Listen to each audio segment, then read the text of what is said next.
Hello dear learners, ഇന്നത്തെ വീഡിയോയിൽ literature and contemporary വേൾഡിൽ യൂണിറ്റ് 3 അതിൽ a daughter is born by Malala Yousafzai. നിങ്ങളെല്ലാവരും കേട്ടിട്ടുണ്ടാവും മലാലയെക്കുറിച്ച്. അവരുടെ ഓട്ടോബയോഗ്രഫിയായ ഐ ആം മലാല, അതാണ് അവരുടെ ഓട്ടോബയോഗ്രഫിയുടെ പേര്. അതിൽ ചാപ്റ്റർ 1 ആണ് എ ഡോട്ടർ ഈസ് ബോൺ എന്ന് നിങ്ങൾക്ക് പഠിക്കാനുള്ള ഈ ഒരു ഭാഗം. അപ്പോൾ ഈ മലാല യൂസഫ്സായിയുടെ ഓട്ടോബയോഗ്രഫി വായിക്കുന്നതിലൂടെ നമുക്ക് എന്താ മനസ്സിലാക്കാൻ പറ്റുന്നത്? The girl who advocated for girls education in പാകിസ്ഥാനിലുള്ള പെൺകുട്ടികളുടെ വിദ്യാഭ്യാസത്തെക്കുറിച്ചും വിദ്യാഭ്യാസത്തിന് എത്രമാത്രം പ്രാധാന്യമുണ്ട് നമ്മുടെ ലൈഫിൽ, ഒരു ട്രാൻസ്ഫോർമേഷൻ സാധ്യമാവാൻ ദ പവർ ഓഫ് എഡ്യൂക്കേഷൻ എത്രമാത്രം പറ്റും എന്നുള്ളതിനെക്കുറിച്ചൊക്കെയാണ് അവർ ഈ ഒരു ഓട്ടോബയോഗ്രഫിയിലൂടെ പറയണം. അപ്പം ഇതിൽ നമുക്ക് കൂടുതലായിട്ടും സ്ത്രീകൾക്ക് വേണ്ട അല്ലെങ്കിൽ പെൺകുട്ടികളുടെ വിദ്യാഭ്യാസത്തെക്കുറിച്ചാണ് അതിൽ പറയണം. അപ്പോൾ Malala was born in the Pakistani town of Mingora to Ziauddin Yousafzai and his renowned yet well-to-do Muslim family. അപ്പോൾ മലാല യൂസഫ്സായി പാകിസ്ഥാനിലുള്ള മിങ്കോറ എന്നുള്ള ഒരു ടൗണിലാണ് ജനിച്ചത്. സിയാഉദ്ദീൻ യൂസഫ്സായി ആണ് അവരുടെ ഫാദർ. ഒരു വെൽ ടു ഡു മുസ്ലിം ഫാമിലിയിലാണ് ജനിച്ചത്. Her father inspired Malala to study literature and rhetoric as she grew up and speak her mind. അപ്പോൾ ചെറുതിലെ തന്നെ അവൾക്ക് ലിറ്ററേച്ചറിലും സാഹിത്യത്തിലൊക്കെ അതിയായ താല്പര്യം ഉള്ളതുകൊണ്ട് അച്ഛൻ അവളെ ലിറ്ററേച്ചർ പഠിക്കാൻ പ്രേരിപ്പിച്ചു, അവളെ അതിനെ പ്രോത്സാഹിപ്പിച്ചു. Malala first became aware of the subordinate position of women in her community when she was just a young child. ചെറിയ കുട്ടിയായിരിക്കുമ്പോൾ തന്നെ അവളുടെ കമ്മ്യൂണിറ്റിയിലുള്ള സ്ത്രീകളുടെ പൊസിഷൻ, സ്ത്രീകളുടെ സ്ഥാനത്തെക്കുറിച്ച്, അവരുടെ പ്രശ്നങ്ങളെക്കുറിച്ചൊക്കെ അവെയറായിരുന്നു. And she was particularly aware of the disparity between her mother, Tor Pekai, who had no formal schooling, and her father, who had received extensive education in poetry, oratory, and writing. അത് മനസ്സിലാക്കാൻ അവൾക്ക് അവളുടെ അമ്മയിൽ നിന്ന് തന്നെയാണ് അവളത് മനസ്സിലാക്കിയത്. കാരണം അച്ഛൻ നല്ല ലിറ്ററേച്ചറിലും പോയട്രിയിലും ഒക്കെ അതിയായ ജ്ഞാനമുള്ള ഒരാളായിരുന്നു. പക്ഷേ അമ്മയ്ക്കാണെങ്കിൽ ഒരു ഫോർമൽ എഡ്യൂക്കേഷൻ പോലും ഉണ്ടായിരുന്നില്ല. Thanks to connections her father had made, Malala started blogging for the BBC at the age of 11. BBC channel അറിയാലോ. അപ്പം ആ ചാനലിന് വേണ്ടി അവർ ബ്ലോഗിങ് സ്റ്റാർട്ട് ചെയ്തു 11ാമത്തെ വയസ്സിൽ. And she additionally appeared in a New York Times program about Taliban era Pakistan. ഇനി അത് മാത്രമല്ല, ന്യൂയോർക്ക് ടൈംസിലെ ഒരു പ്രോഗ്രാം താലിബാൻ എറ ഇൻ പാകിസ്ഥാൻ എന്നുള്ള ആ ഒരു പ്രോഗ്രാമിലും അവർക്ക് പങ്കെടുക്കാനായിട്ട് പറ്റി. And Malala's involvement in the media increased after these two initiatives despite her youth. അപ്പോൾ ഇതോടെ തന്നെ ഈ 2 പരിപാടികൾ പ്രോഗ്രാമിലൂടെ അവൾക്ക് മീഡിയയോടുള്ള ആ ഒരു സ്വാധീനം അല്ലെങ്കിൽ അതിലുള്ള ഇൻട്രസ്റ്റ് കൂടുതലായി. And interviews, she voiced her criticism of the Taliban, a violent religion extremist group that has grown in influence in her nation. അപ്പോൾ അതിലൂടെ അവർ താലിബാൻ എന്നുള്ള ആ ഗ്രൂപ്പിനെ, ഒരു വയലൻറ്റ് റിലീജിയസ് എക്സ്ട്രീമിസ്റ്റ് ഗ്രൂപ്പാണ് താലിബാൻ, അത് പാകിസ്ഥാനിൽ ഉണ്ടാക്കുന്ന ഇൻഫ്ലുവൻസിനെ കുറിച്ചൊക്കെ ക്രിട്ടിസൈസ് ചെയ്ത് അവൾ ഇൻ്റർവ്യൂസിലൊക്കെ സംസാരിച്ചിരുന്നു. And Malala suffered a gunshot injury from a Taliban soldier in the autumn of 2012. അങ്ങനെ താലിബാൻ എഗെയിൻസ്റ്റ് ആയിട്ട് ശബ്ദമുയർത്തിയത് കൊണ്ടാണ് 2012 ഒരു താലിബാൻ സോൾജർ മലാലയെ ഷൂട്ട് ചെയ്തത്. And she received treatment in military healthcare facilities in Pakistan before being transferred as a result of her widespread fame to Birmingham, England's world-class hospitals. അപ്പോൾ ആദ്യം military ഹോസ്പിറ്റലിലായിരുന്നു treatment. പിന്നീട് അപ്പോഴത്തേക്കും അവൾ വേൾഡ് ഫേമസ് ആയിട്ട് മാറി. അങ്ങനെ ഇംഗ്ലണ്ടിലെ വേൾഡ് ക്ലാസ് ഹോസ്പിറ്റലുകളിൽ ഒന്നായ ബർമിംഗ്ഹാം ഉള്ള ഒരു ഹോസ്പിറ്റലിലേക്ക് അവളെ മാറ്റി. നല്ല ട്രീറ്റ്മെൻറ്റിന് വേണ്ടി അങ്ങോട്ടേക്ക് കൊണ്ടുപോവായിരുന്നു. And she recovered fully from her gun shot wounds and kept up her vigorous advocacy for female empowerment and education. അവിടുന്ന് പെട്ടെന്ന് തന്നെ മുഴുവനായിട്ടും റിക്കവർ ചെയ്തു. അതിനുശേഷവും അവൾ ഫീമെയിൽ എംപവർമെൻറ്റിന് വേണ്ടിയും അവരുടെ എഡ്യൂക്കേഷന് വേണ്ടിയും ഒക്കെ ശക്തമായിട്ട് വാദിച്ചുകൊണ്ടിരുന്നു. She was awarded the Nobel peace prize in 2014. അപ്പോൾ ഏറ്റവും യങ്ങസ്റ്റ് ആയിട്ടുള്ള നൊബേൽ പ്രൈസ് വിന്നർ എന്നുള്ള ബഹുമതിയും മലാലയ്ക്ക് കിട്ടി. I am Malala makes numerous historical allusions, starting with the account of Pakistan's foundation in 1947. അപ്പോൾ ഈ I am Malala എന്നുള്ള അവളുടെ ഓട്ടോബയോഗ്രഫി തന്നെ ഒരുപാട് ശ്രദ്ധിക്കപ്പെട്ടിട്ടുള്ള അല്ലെങ്കിൽ ഒരുപാട് ചർച്ച ചെയ്യപ്പെട്ടിട്ടുള്ള ഒരു ഓട്ടോബയോഗ്രഫിയാണ്. The British Empire, which at the time ruled over the region that eventually evolved into India and Pakistan, was opposed by the famous Indian statesman Mahatma Gandhi throughout the 1920s and 1930s. അപ്പോൾ ബ്രിട്ടീഷുകാർ India ഭരിക്കുന്ന സമയത്ത് ഇന്ത്യയും പാകിസ്ഥാനും ഒരുമിച്ചായിരുന്നു. പിന്നീടാണ് അതിൻ്റെ വിഭജനമൊക്കെ നടക്കുന്നത്. Gandhiji spearheaded the non-violent struggle after the conclusion of World War II. British Empire gave up control of its imperial possession in Asia in the 1940s. അപ്പോൾ പിന്നീട് സെക്കൻഡ് വേൾഡ് വാർ നടക്കുന്നു. അതോടെ ബ്രിട്ടീഷ് സാമ്രാജ്യത്വത്തിൻ്റെ ഒരു അവസാനം എന്ന് വേണമെങ്കിൽ സെക്കൻഡ് വേൾഡ് വാറിന് ശേഷം ഏകദേശം പകുതിയോളം ഏഷ്യൻ രാജ്യങ്ങളെല്ലാം ഇൻഡിപെൻഡൻ്റ് ആവുകയൊക്കെ ചെയ്തു. India and Pakistan eventually split into 2 independent nations. അപ്പോൾ ഇന്ത്യയും പാകിസ്ഥാനും 2 ഇൻഡിപെൻഡൻറ്റ് നേഷൻസ് ആയിട്ട് മാറുന്നു. പാകിസ്ഥാനിൽ ഗ്രേറ്റർ പ്രപ്പോർഷൻ എന്ന് പറയുന്നത് മുസ്ലിംസ് ആണ്. And India housing A greater number of Hindus. The nation allied golden age in the 1950s and 1960s, so great economic growth in Pakistan.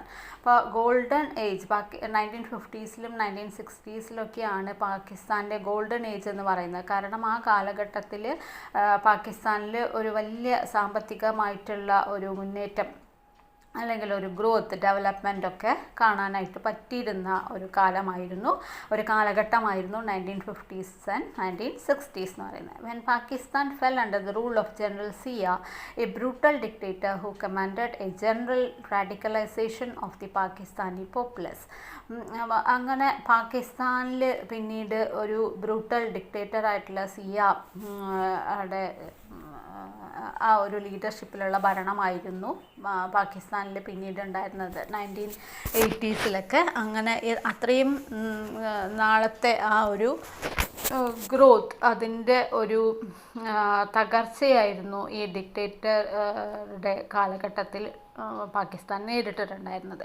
Siya skilfully forced a partnership with America by pledging to support in its wars against Soviet Union. പാകിസ്ഥാനുമായിട്ട് സിയ എന്ന dictator അമേരിക്കയുമായിട്ട് ഒരു പാർട്ട്ണർഷിപ്പിൽ sign ചെയ്യുകയും അങ്ങനെ Soviet യൂണിയന് എഗെയിൻസ്റ്റായിട്ട് അമേരിക്കയോടൊപ്പം ചേർന്ന് പാകിസ്ഥാനും നിൽക്കുകയാണ്. And as A response the United States started providing Pakistan with a great deal of foreign aid and military training. അതിൻ്റെ ഭാഗമായിട്ട് അല്ലെങ്കിൽ അതിൻ്റെ ഒരു സോവിയറ്റ് യൂണിയൻ എഗെയിൻസ്റ്റായിട്ട് പാകിസ്ഥാൻ ഹെൽപ്പ് ചെയ്തതാണല്ലോ അമേരിക്കയെ. അപ്പോൾ അതിന് പകരമായിട്ട് പാകിസ്ഥാന് ഒരുപാട് സഹായങ്ങളും മിലിറ്ററി ട്രെയിനിങ്ങും ഒക്കെ അമേരിക്ക നൽകുകയുണ്ടായി. And Osama bin Laden visited Pakistan during Zia's rule to assist in the country struggle with the Soviet Union in Afghanistan. അപ്പോൾ ആ സമയത്താണ് Osama bin Laden Pakistan visit ചെയ്യുന്നത്. General Pervez Musharraf took office as Pakistani's new leader in 2001 at the outset of the American-led war on terror. അങ്ങനെ general Pervez Musharraf പാകിസ്ഥാൻ്റെ പുതിയ ലീഡറായിട്ട് 2001 വരുന്നു.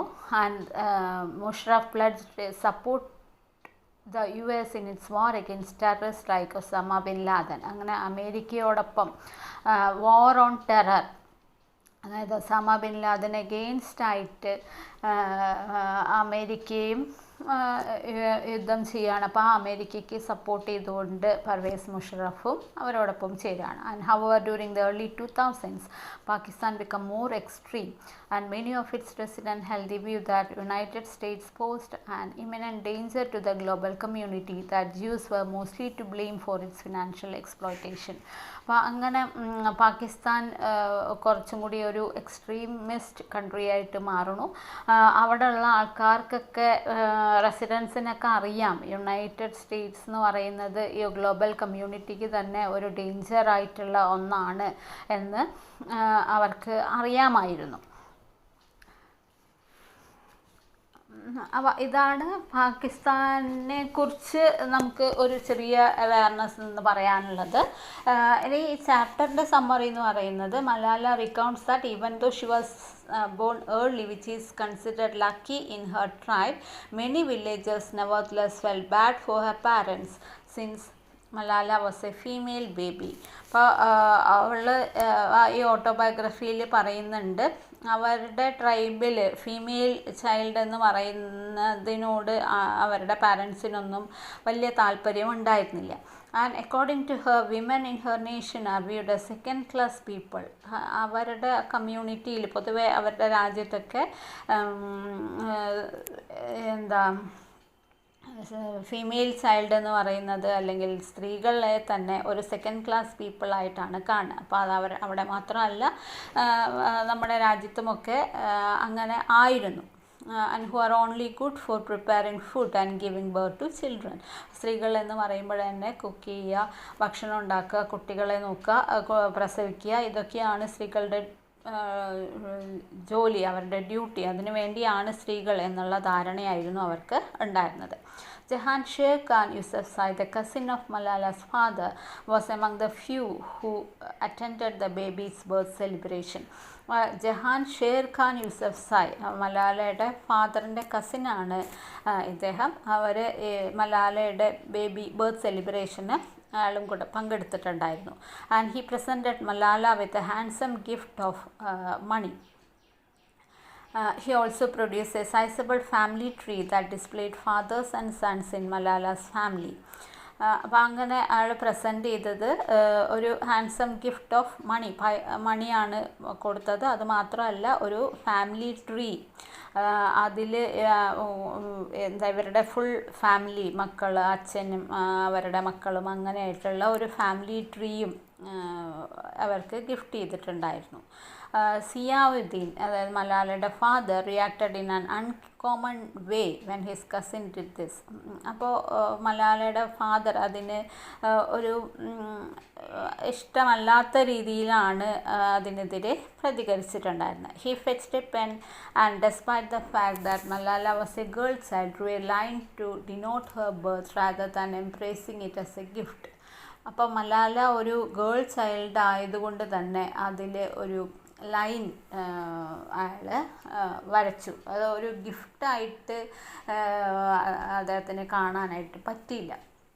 And Malala's birth was commemorated by Ziauddin with gifts typically given to male children, coins and fruit. കാരണം അദ്ദേഹം വിചാരത്തിൻ്റെ മനസ്സിൽ എങ്ങനെയാണെന്ന് വെച്ചാൽ ഇങ്ങനെ ഗിഫ്റ്റും ഇതൊക്കെ കൊടുക്കേണ്ടത് ആൺകുട്ടികളാണെങ്കിലാണ്. ഇപ്പോൾ ഇതൊരു പെൺകുട്ടി ആയതുകൊണ്ട് ഇതിൻ്റെ ഒന്നും ആവശ്യം ഇല്ല എന്ന് അയാളുടെ മനസ്സിലുണ്ടായിരുന്നു.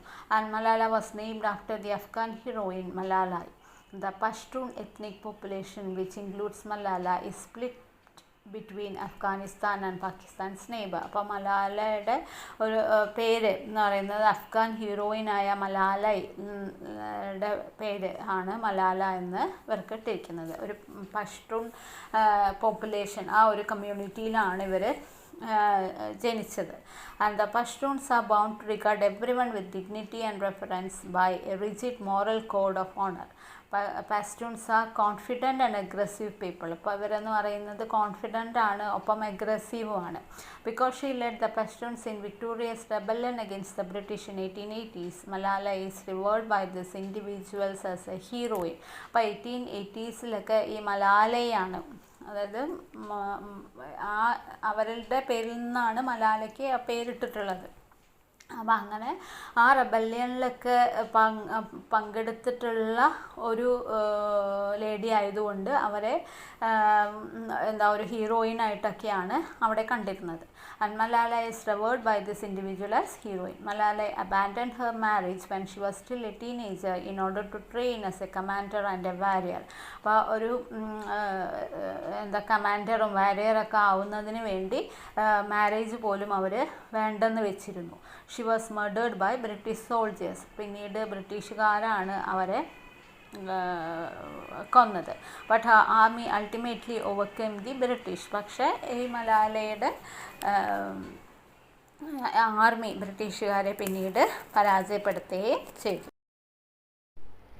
ഈ വീഡിയോയിൽ ഞാൻ ഇതിൻ്റെ പാർട്ട് 1 പകുതി മാത്രമാണ്, അതായത് പേജ് നമ്പർ 43 ഉള്ള ആ ഭാഗങ്ങളാണ്, അത്രയും വരെയാണ് ഇതിൽ ഇൻക്ലൂഡ് ചെയ്തിരിക്കുന്നത്. ഇത് മുഴുവനായിട്ട് ഈ ചാപ്റ്റർ ഫുള്ളായിട്ട് നമ്മൾ ഈ വീഡിയോയിൽ ഇൻക്ലൂഡ് ചെയ്താൽ അത് കുറച്ചും കൂടി ഒരു ലെങ്തി വീഡിയോ ആയിട്ട് മാറും. ഇനി ഇതിൻ്റെ ബാക്കിയും അനാലിസിസും കൂടെ നമുക്ക് പറയാനുണ്ട്. അത് നെക്സ്റ്റ് വീഡിയോയിൽ അപ്ലോഡ് ചെയ്യാം കേട്ടോ.